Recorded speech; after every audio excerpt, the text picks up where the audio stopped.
El hombre que odiaba a las aspidistras. William F. Harvey. Audiocuento editado por Juan Pablo Flores Montaño. Para Cuentos Extraños, Weird Tales.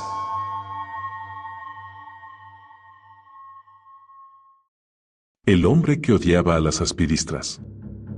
De Manhuated Aspidistras. Los recuerdos más antiguos de Ferdinand Ashley Williams eran recuerdos verdes, recuerdos de aspidistres. La tía con la que vivía en Cheltenham adoraba esta especie de planta. Lo primero que veía uno cuando entraba en el recibidor de Claremont Villa, a la derecha, era un tubo de desagüe vuelto hacia arriba, pintado de verdigris y decorado con lirios dorados, en el que se guardaban los paraguas de la señorita Wilton y el bastón de paseo de su padre. A la izquierda, se alzaba un mueble de caoba pulida que sostenía un espejo, ganchos para capas y abrigos y dos estanterías. En la estantería superior había un recipiente de porcelana que contenía tarjetas de visita. En la inferior, dentro de una maceta de barro pintada de verde marino, descansaba precariamente la primera aspidistra. La segunda estaba en el comedor, en la chimenea en verano y en el antepecho de la ventana que daba al sur en invierno. En la sala de estar se alzaba la tercera, alta y erguida sobre un pedestal de madera en forma de flauta. La cuarta y última aspidistra reposaba sobre la mesa redonda que había junto al canapé del dormitorio de la señorita Wilton. Por la noche era sacada al rellano, pues la señorita Wilton, recordando algo que le había dicho en una ocasión su doctor en relación con las plantas y las habitaciones en las que duermen los enfermos, pensó que sería mucho mejor dormir a solas. Las aspidistres dominaban la vida de Ferdinand. Siempre corrían el riesgo de sufrir un accidente, por lo que no tenía permitido correr ni jugar por el recibidor o el comedor. Cuando era muy pequeño, imaginaba que le contaban a la señorita Wilton todo lo que había hecho mal, y desconfiaba especialmente de aquella cuarta planta que se erguía por las noches, centinela insomne, en el rellano cercano a su dormitorio. A medida que fue creciendo, aprendió, a regañadientes, a lustrar sus hojas con agua jabonosa. Cuando caía una llovizna no demasiado fuerte, la sacaba al jardín para que disfrutaran de lo que la señorita Wilton llamaba un buen remojón. Pero si Ben, el caniche, estaba en el jardín, tenía que ser llevado inmediatamente al interior y secado. Las leyes que gobernaban los mundos vegetal y animal se le antojaban a Ferdinand extrañamente diferentes. Cuando el tiempo era demasiado seco, se llenaba a medias la bañera y las cuatro aspidistres, ordenadas en fila, pasaban largas horas parcialmente sumergidas. A Ferdinand no le estaba permitido hacer navegar su barquito entre las tenebrosas islas de aquel archipiélago, pero si su conducta había sido satisfactoria le dejaban que tirara del tapón antes de irse a la cama. Cuando Ferdinand todavía era muy pequeño fue enviado interno a una escuela. Siempre estaba enfermo, e incluso cuando se sentía bien exhibía más golpes y cardenales de lo normal en un niño de su edad. En la habitación de la enfermera se sentía como si estuviera en Cheltenham, tanto le recordaba la maceta de aspidistres a su tía. En ella desahogó todo el odio de su mundo escolar. En cuanto la enfermera se veía reclamada fuera de la estancia, compartía con las aspidistres todo tipo de laxantes vegetales y tónicos vitamínicos o impartía a sus hojas una antinatural aureola de salud barnizándolas con la emulsión de Scott 6 o parafina líquida. Un corte transversal de la maceta que ilustrara las actividades de Ferdinand habría revelado un dedal, 3 horquillas para el pelo, la funda de un termómetro clínico y, a 1 pulgada por debajo de la superficie, un fondo prácticamente pavimentado con píldoras recubiertas de azúcar. En todo caso, cuando, en un ataque de imprudencia, Ferdinand descubrió, tras aplicar sobre las hojas el contenido de un frasco de tintura de yodo, que las manchas eran indelebles, se armó la gorda. La enfermera elevó una queja formal, pero nadie se dio por aludido. Los aproximadamente 10 niños que habían visitado la enfermería a lo largo de aquella mañana fatal fueron castigados indiscriminadamente. Pero ellos sabían perfectamente que el culpable era Ferdinand. No pudo escapar.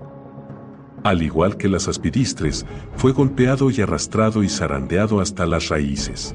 Pasó la niñez. En la universidad, Ferdinand logró cierto éxito. Publicó un libro de poesía y fue fundador y secretario de los Semi-Victorianos. Únicamente se topó con 2 aspidistres en todo el tiempo que pasó allí, una en la portería, cuyas hojas acostumbraba a recortar distraídamente con unas tijeras de bolsillo, y la otra en la sala de espera de un dentista. La señorita Wilton falleció. Le dejó en herencia a su sobrino la villa de Cheltenham y un estipendio de 400 libras al año. Ferdinand pudo dedicarse en cuerpo y alma a la literatura, y desde varias casas de huéspedes de Bloomsbury redactó su primera serie de los papeles de Antimacassar, 7. Durante este periodo de su vida volvió a encontrarse bajo la influencia de las aspidistres. Al principio se limitó a castigarlas, utilizándolas como cenicero, limpiaplumas o cementerio de cuchillas de afeitar. Finalmente se dedicó a torturarlas. A una la fue asesinando lentamente con defoliante, a otra, siguiendo el ejemplo del buen samaritano, la servía continuamente aceite y vino. A una tercera la ahogó con bandas elásticas, una cuarta, que agonizó lentamente ante una solución de sales de baño, llenó durante semanas su habitación con un ligero aroma a lavanda. Por supuesto, un detective horticultor habría descubierto rápidamente al causante de los asesinatos de Bloomsbury, pero nadie sospechó jamás de Ferdinand.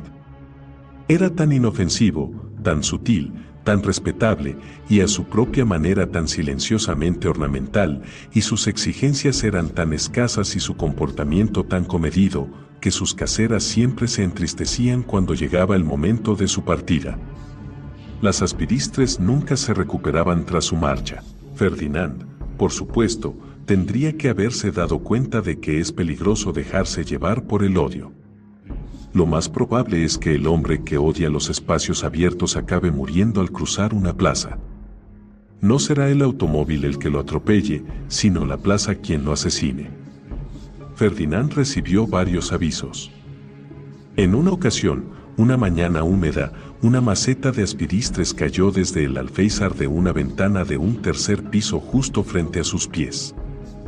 En otra ocasión, mientras viajaba en tren, un frenazo súbito hizo que un paquete grande y pesado cayese del portaequipajes poniendo en peligro la integridad física de los pasajeros.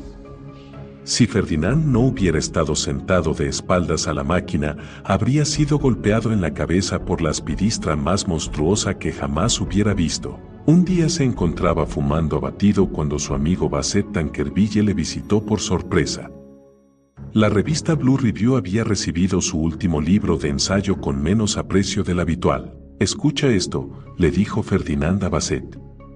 Empezamos a ser conscientes de las limitaciones de su punto de vista. Estrecho como los intersticios de una persiana veneciana. Es la encarnación de la aspidistra. Y encima, añadió Ferdinand, tienen la impertinencia de dedicarle una reseña de media columna a Gertrude Stein. Repámpanos, dijo Basset. También tú deberías intentar escribir algo por el estilo. Ferdinand Ashley Wilton con sus dichosas aspidistres, marchitas a menos que sean fertilizadas con ceniza de tabaco negro. Adeastra aspidistra. Ahora hablando en serio, lo cierto es que cada día me recuerdas más a esas plantas. Cada día estás más verde a causa de la envidia y más encerrado en tu pequeña maceta. Y por cierto, ¿has pensado alguna vez lo bien que podría aplicárseles a las aspidistres la descripción de la caridad hecha por San Pablo? Ese espécimen que veo frente a mí ha sufrido durante largo tiempo, y es bueno. No se jacta de sí mismo, no se deja provocar con facilidad. Sobrelleva todas las cosas, cree en todas las cosas, tiene esperanza en todas las cosas, soporta todas las cosas. Y lo mismo, Ferdinand, puede aplicarse en su mayor medida a ti. Tú y la aspidistra sois uno. Estas ligeras palabras de Basset Tankerville, por mucho que estuvieran pronunciadas en tono de chanza, marcaron una época en la vida de Wilton. Agitaron las fibras vegetales de su ser. Su conversación fue volviéndose cada vez más torpe. El ingenio que había animado los papeles de Antimacassar se desvaneció, y aunque todavía escribía de vez en cuando, su estilo, a pesar de ser majestuoso y pulido, devino aburrido. Abandonó Londres para volver a vivir de nuevo en Cheltenham, pero fue como inválido. Aunque tomaba baños termales regularmente, su piel adquirió un inconfundible tinte verde que su capa verde oscura no hacía sino resaltar. Su ama de llaves pensaba que era un poco raro y muy anticuado, pero el señor Wilton apenas le ocasionaba trabajo. Los días de sol solo tenía que subir las persianas venecianas y poner su silla junto a la ventana, donde podía permanecer sentado durante horas, remojándose los brazos ocasionalmente con una esponja mojada en agua y jabón. En todo caso, se mostraba más feliz cuando caía una ligera llovizna. Entonces el hombre que odiaba a las aspidistres era llevado en su silla de ruedas hasta el jardín para que disfrutara de un buen remojón.